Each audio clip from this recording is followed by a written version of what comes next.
All right, pimps. Today we're going to talk about security preps. Okay? Like always, we're going to use the 80-20 rule. 20% of what we do produces 80% of the results, and I'm going to apply this to security. It's a huge, huge topic. I have a lot of experience in it. I worked in anti-assassination for 5 years, which is literally security, day in and day out. That's what you do. And in addition to that, my military experience as well. Okay, so I think it's going to be some good stuff for you. And like I said, I'm going to focus on the 20%. I'm going to try and hammer it out for you so it's not a long-ass video. Let's get right into it. All right, the very first thing I'm going to tell you is that location is the most important thing regarding your security. It is, right, dudes? Just like I was telling you in some of the other efficient prepping videos. Location is super important, man. If you're trying to defend a shit location, it's going to be hard. It's going to be hard to do. All right, so, think about that. Think about your location. Now let's actually get into security. I'm gonna show you guys how to think about it from a percentage. All right, and I first was exposed to this approach in the military. Lots of patrolling and infantry, and then ranger school. I got to learn the fine details of patrolling, and that's where this really was made tons of sense. And I've thought about it like this ever since. And I think you guys are going to enjoy it. All right. Here's how this works, and we're going to use a 20-person group in this scenario. All right. So you're part of a 20-person group. Let's say that a civil war kicks off. Right. It's all over the news. There's states that are seceding, arming themselves. Supply chains are breaking down. Stuff starts to go to shit, right? And your group is like, it's time to go. Now, where you're going to go isn't as important as me explaining this percentage, right? It may be one of the group members, you guys are prepping at his home. He's got a lot of fields of fire outside of the home. It's in a good place. It's pretty set up. So the plan is that all 20 of you get there. Or all 20 of you are bugging out to a specific location, right? Does not matter. You can apply this to any of these. So here's what you're going to do. You're going to get where you're going. The 20 of you are there. Doesn't matter if 30 of you were supposed to show up. We have 20 people to deal with. Right when you get there, you are going to pull 100% security for a short period of time. 30 minutes. Everybody's up. Everyone's ready to go. Okay? You guys are taking a look at everything. You're paying attention. And you're ready to freaking get down. Okay? Well, you're going to reduce that to 30%. Now, 30% means 6 people around the clock. The best way to do this, guys, having worked in management and anti-assassination and working people's schedules and stuff like that, is to put people on 12-hour shifts, have 3 teams, Team A, Team B, Team C. And what you're going to do is have Team A cover the day, B cover the night. A day, B night. A day, B night, right? For maybe 4 days. Then you're going to take one of those teams and you're going to switch them out with Team C for the next 4 days. So now you got, let's say you take Team A out. So now you got Team C doing the day, B doing the night. C day, B night, C day, B night, right? 4 more days. Then you're going to switch Team B out with Team A. You want to do this, guys, so you're not totally dicking up everyone's internal clocks. It is really hard if you do it other ways, and you've got people that just did a night shift, now have to do a day shift, and then the next shift is a night shift, and the next shift is a day shift. You're going to have people falling asleep on guard that just aren't able to operate well. And you don't want to do that. Okay. Now, let's say you've done that for 5 days. Nothing's happened. No one's come down the road. You haven't had to deal with any hostile forces. Nothing's going on. You're going to reduce that level of security to, let's say, 20%. Now you got 4 people, 24 hours a day that are, doing this. You can now have 5 teams, right? Team A, B, C, D, and E that you rotate through security. Okay. And dudes, you know what? A 12-hour shift, it's doable. in this kind of situation, I've done tons and tons of 12-hour shifts doing security work, all right? And you don't even have to drive to work, all right? So no bitching, okay? Just do it. You're still going to have time to hang out with your wife, to chit-chat with your peers, to eat, sleep, shit, to work on some other tasks, okay? It just is what it is, and it's got to get done. So you're 20%, right? Let's say 5 more days go by and nothing happens. You might want to reduce security to 10% and no lower than 10% in groups of this size. If you were in large, massive groups, like a small town, you could reduce security to, say, 5% or maybe even lower, but you're probably never going to reduce it to less than 10% and shit hit the fan. But now you got 2 people. Now, when you only have 2 people, dudes, you always rock battle buddies. Always. So these 2 people need to be able to see each other the entire time they're on their shifts. All right. So let's say they're both in one fighting position that has excellent field of view. Right. They are going to get up and they're going to walk through part of your camp, go to a different fighting position. They're going to spend some time there. One guy might stay in that position while another guy moves forward and goes and does a little bit of a patrol through an area that's maybe a little harder to see. Maybe he just patrols the edge of it and is conducting SEALs, right? Stop, look, listen, smell. Did video. Okay. Stuff like that. Be smart about it, but they need to be there for each other. If you separate them and they're in 2 different fighting positions, they can't see each other, they can't communicate, you're going to have dudes falling asleep. They might get freaking whacked by a wicked, well-trained freaking team of people. I'll talk about that. All right. So always in a team. Let's say you're there for 3 days, 30% security, and you see a small convoy of vehicles coming down the road. What do? You go to 100% security immediately, and that means you need to have the means of letting everybody in camp know that it is time to go to 100% security. And that means everyone gets armed, and they immediately get to the fighting position they're supposed to get to. All right? That's what it means. Let's say you're there for 3 days, 30% security, and half a mile away, you hear gunfire and you see some smoke. What are you going to do? Well, you're going to go to 100% security. And then your leadership is going to talk. Let's say this goes on for an hour. Your leadership's going to talk. And they're going to pull some people off of security. You're probably going to go down to 70% or 60% security. They're going to talk to whoever knows the area the best geographically, like what's over in that direction. Do we need to be concerned about it? Is there fire? Is the wind blowing this way? Like, what are we going to do? Do we need to get eyes on it? Do we need to send an element outside of our perimeter to go look? Decisions will have to be made. I think that gets the point across, right, dudes? Think about your security as a percentage of your element. That's what you want to do. And you need to have some leadership within your group.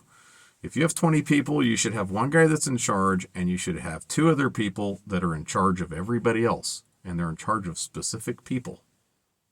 Okay? Run it like a freaking mini infantry platoon. That's what I would do. All right? So the leader only needs to get with 2 people to make shit happen.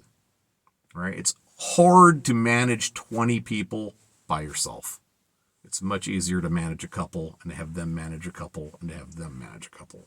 All right? Or even larger groups than that. 4 or 5 people is not hard.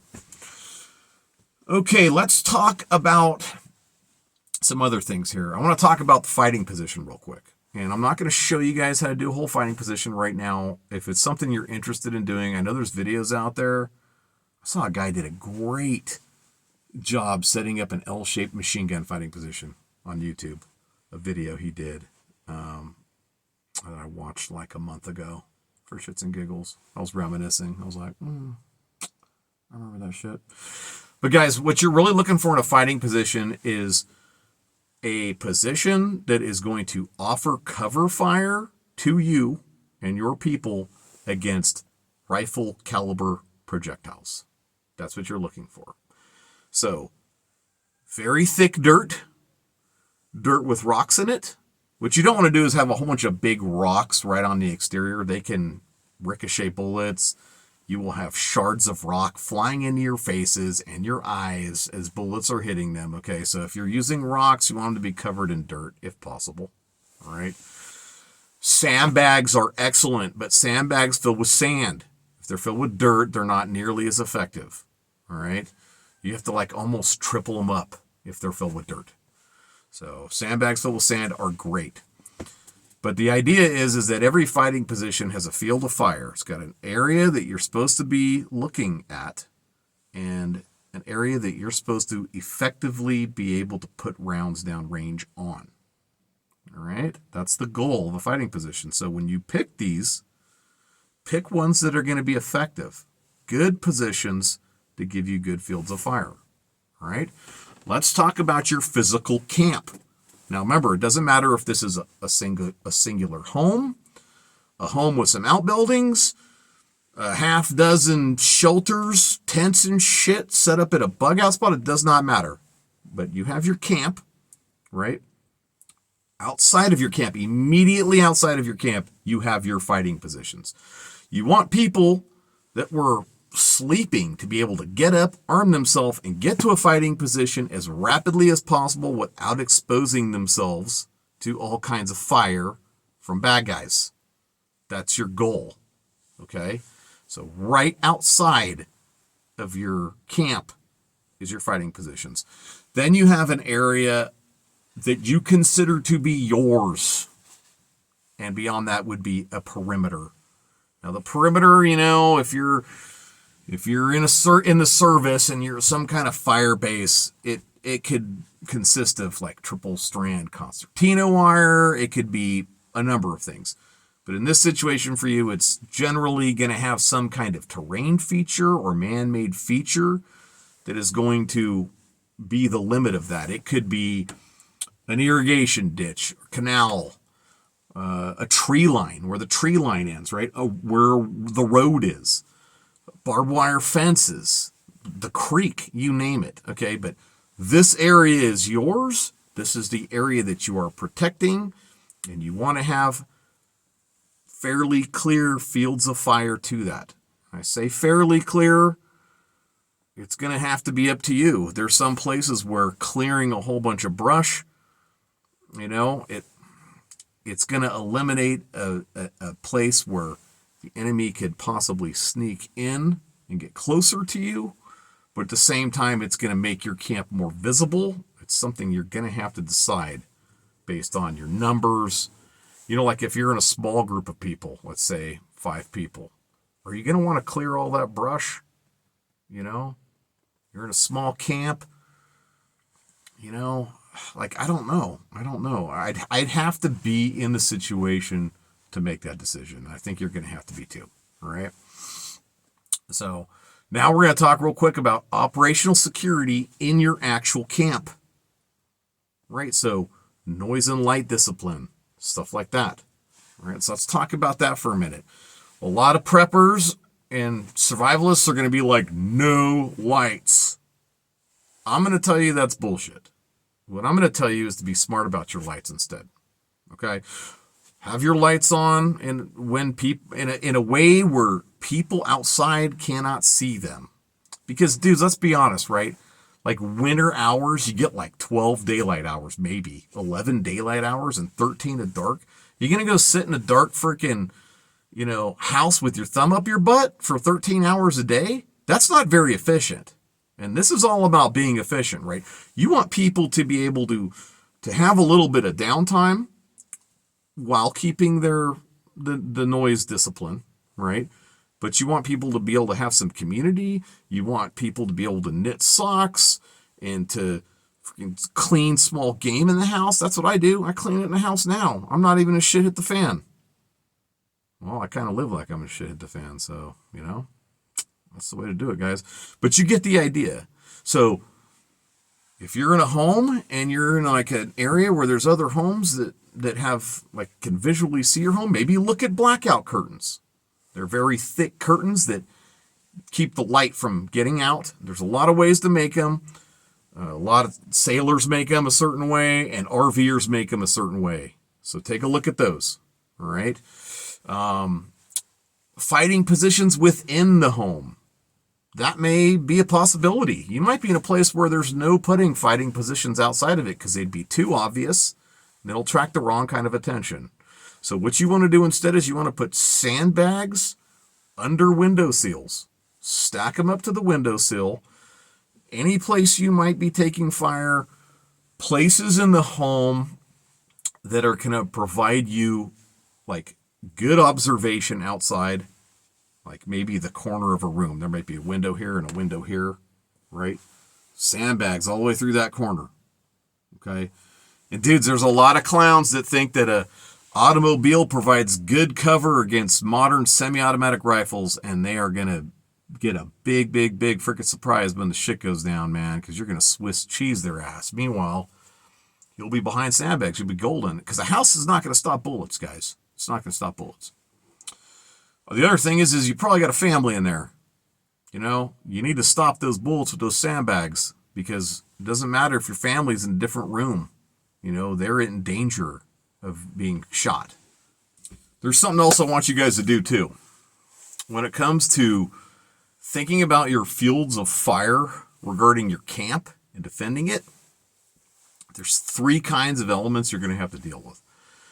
The first one is going to be people that kind of just find you on accident, and they're most likely to come down roads, you know, dirt roads out back, stuff like that. So I want you to think about how you're going to run into these people, how they're going to stumble upon your camp, or how they're going to find your camp. Like, where are they going to come from? They're the most likely people you're going to have approach your camp. All right. Number 2 is going to be people that are thinking a little more tactically. They might have bad intentions, but they might not. And still probably civilians, right? With no actual tactical training. But they're going to be thinking, okay, you know, how do I get in there and check, you know, see what's going on in there without being seen? Okay. So I want you to think about that. From which direction are they going to come? You know, how would they try to sneak into your camp? How would they try to get close enough to put effective fire down on you if they wanted to shoot at you? Right. And then third, I want you to think about people that are tactically proficient and are willing to do or walk through or crawl through the nastiest, gnarliest ass shit to take advantage of your camp. Okay, those are going to be people like myself that would low crawl 1,000 yards to not be seen and to be in a superior position. Okay? I want you to think about that. And that's going to put you in a pretty good spot, all right, as far as, you know, coming up with good fighting positions and defending your location. A good way to do this is to literally walk your perimeter. You know, once you're there, let's say you're not there right now. Let's say it's a bug out spot that you haven't been to in a while. Get out there and do it, you know. But on the flip side, even if you have to do it after the fact, get your camp set up, get your security up, get your leadership out there with anyone that's tactically proficient, and walk the frickin' perimeter with a security element, okay? And think about it, about which direction you're most likely to see these 3 groups come from, okay? I'm going to wrap it up right there, dudes, but listen to me on this, okay? If you do these things that I've told you in this video regarding security, even if you have a team of people that's not super tactically proficient, but like you need to go 100% security and everyone does what they're supposed to do and gets up there and everyone's trained with the rifle that they're going to use for SHTF, and you guys know you can make your hits at the ranges you need to make them at, you guys are going to be in a really good spot. Okay? There's going to be plenty of groups of people out there that have no clue about this shit. But if you follow these principles, okay, and you think about it and you make sure you have the right level of security up at the right time, you're going to be in a really good spot. And dudes, not everybody has a 20-person group, right? You're going to have to adjust based on how many people you have. You might be in a position where you can never have less than 15% security, even using that 20% group. Let's say you're uncomfortable having 2 people out there. And I understand that. 10% security would be the absolute minimum in SHTF that you want to have up. And that's if you've got 20 people or more. You always need to have 2 people, dudes. So now I'm pretty sure you're seeing just how much manpower security is going to take if things get gnarly. It's going to be big. A lot of labor is going to go towards that. All right. So keep that in mind. Adjust it as you need to, but be realistic about it. You need to have that early warning system. Okay. I'm going to let y'all go. Like, share, subscribe to the video. Dudes, I'm getting comments, and I've gotten plenty about how, why isn't this channel bigger? And I think part of it's because I only really started posting content November 12th, and this will be the 31st video I'm posting. So I've been knocking shit out, guys, but I could really use your help to get the word out there, so please share it. Comment, helps out with the algorithm. And also, security, let's hear it. There's plenty of shit I didn't cover, guys. Drop some stuff down below. So if people want to read through the comments, they can pick up on some more information, okay? Check out my Patreon link in the description. I'm doing much longer videos on there with a whole bunch of extra content, and I got some good stuff coming. I'll let you guys go. I'll see you all in the next one.